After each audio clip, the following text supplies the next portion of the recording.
కాసేపైనా కల్లోనైనా నీ ఊహలే క్షణాలు ఉన్నాయా, ఒంటరితనాలు ఉన్నాయా?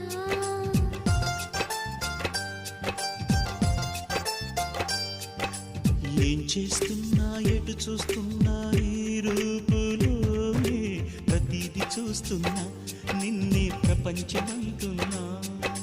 మమతలు చిందిన మధువుల విందుకు అతిథులుగా ఆహ్వానిద్దాం ఆరారు కాలాలని. అలలకు అందని జాబిలిని వెన్నెల వానగదించుకొని గెలిచే సంద్రంలా సంతోషం పొంగిపోయి. నా కోసం నిన్నే నా జతగా ఏ దైవం పంపేనో బహుమతిగా. నిన్ను నన్ను పెనవేసే ప్రేమే